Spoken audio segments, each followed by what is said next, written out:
Don, we know Prempro and other hormones are not good, but what about the bioidentical hormones? Yeah.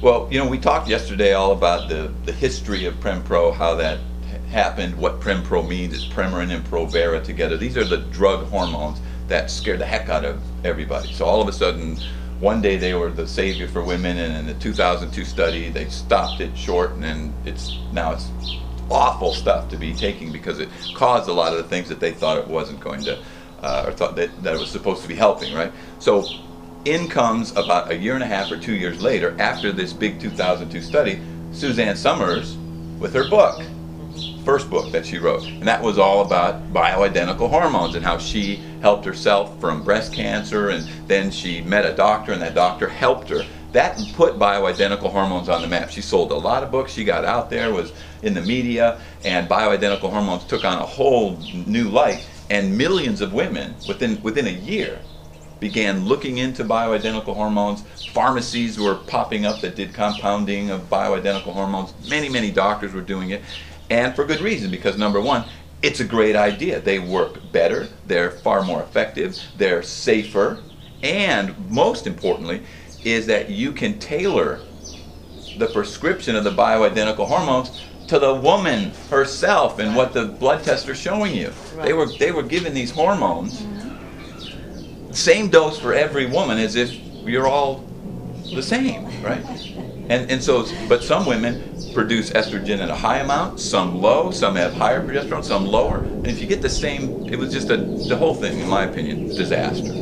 So bioidentical hormones, first of all, what does that mean? It means that the hormones inside of your body have a certain biochemistry. They're made up a certain way.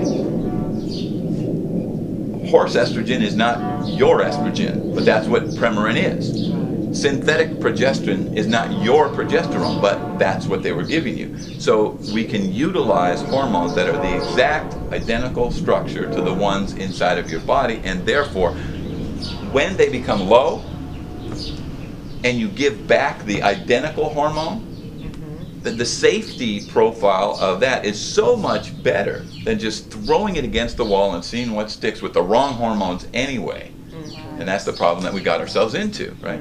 Now, bioidentical hormones have been used in Europe, and I've interviewed several of the top European doctors. One actually did an evaluation on me. His name is Dr. Thierry Hertog from Belgium. He's a world class, and his grandfather was the guy that discovered thyroid hormone and how to use it, right? So endocrinology is in his bloodline.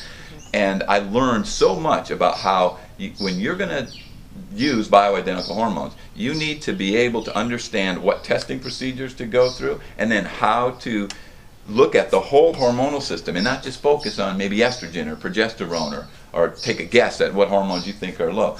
There's a very specific way to do it. More and more doctors here in the United States are learning, especially more about how the Europeans have been doing it. They've been doing it 50 years. 50 years they've been using bioidentical hormones, and that's something we should have done right from the beginning. So my opinion, they're better, they're safer, and you can individualize it to the woman. That's what makes them far better than hormone drugs.